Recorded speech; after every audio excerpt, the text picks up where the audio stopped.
cow.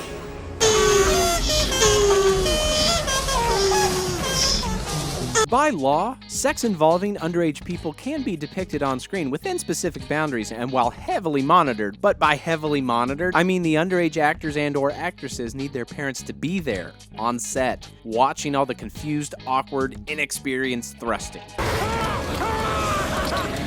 Speaking of thrusting, I'm of course talking about Game of Thrones, probably the first thing you think of when you hear the phrase thrusting. The show had an attempted sexual assault in season 2 involving teenage Sansa Stark, played by Sophie Turner, who was underage at the time of filming. The crazy thing about shooting that scene wasn't so much that Turner's mom was a few feet away, she had been watching her daughter film crazy shit for a while at that point. What sucked was it also happened to be the day her dad showed up as a surprise, like, "This is gonna be great. Where's Sophie filming today? I want a surprise." Oh no! Even goofy love scenes in wacky comedies require parents to hang around set and watch their children pretend hump. For instance, because Christopher Mintz-Plasse was only 17 at the time of his infamous Superbad sex scene, his dear mother was forced to watch the whole thing. What the fuck? The scene is awkward enough as is, but Mintz-Plasse's mom was not only there when he pulled out a tube of lube, she has also refused to talk about it with him since. It just lingers there, haunting their relationship. I'm really sorry that I blocked your And while both of these actors handled it pretty well, Julianne Hough had a really hard, veiny time with her mom being on set during a sex scene for Safe Haven. While her mom did have to be on set, there was nothing that said the two needed to lock eyes in the middle of her simulated climax. Hough demanded her mother stay behind her and out of her sightline while she really gave it to her co-star. Oh. I'm not sure having your mother stare at your pumping butt cheeks makes things much better, but that's probably why I'm not asked to star in any Nicholas Sparks movies, because my parents hate watching my butt pump. Speaking of pure terror and also lovemaking, remember how you felt first watching those Jurassic Park velociraptors? Hold on, it'll make sense. Those dinosaurs were a nightmare. Too fast to outrun, too lethal to fight, and too clever to trick. And they could talk to each other. With a few grunts and honks, they could coordinate efficient child belly ripping attacks as a raptor squad. But you know what might have made that scene less horrifying? If you could somehow go back in time and explain to your younger self that all those honks and grunts are the sounds of adorable turtles just plowing each other. Oh. He's hard.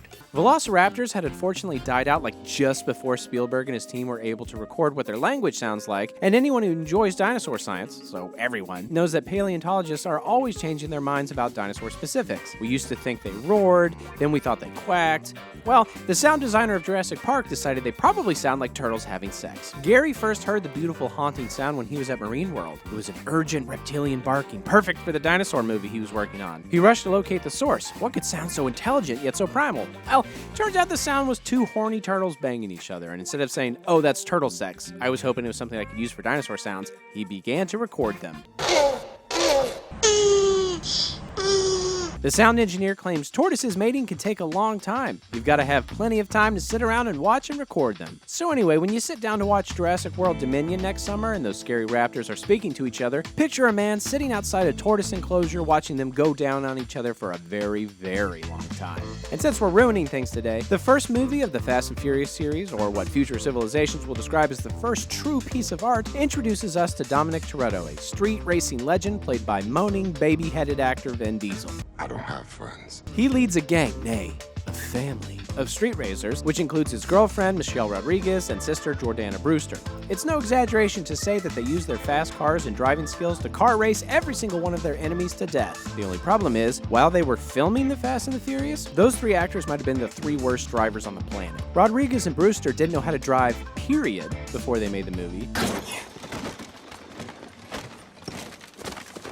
And badass action star and future iconic drag racing hero Vin Diesel had no clue how to drive a stick shift. Of course, there is suspension of disbelief in every movie. I assume Tom Holland doesn't squirt sticky webbing everywhere in real life, at least not that often. But still, I sort of expect martial arts stars to know how to kick at least a little bit of ass, and I don't think it's unfair to assume racing superheroes could at least drive themselves and their toned asses to the set. Driving is so necessary to most people's lives that it's almost harder to not know how to do it.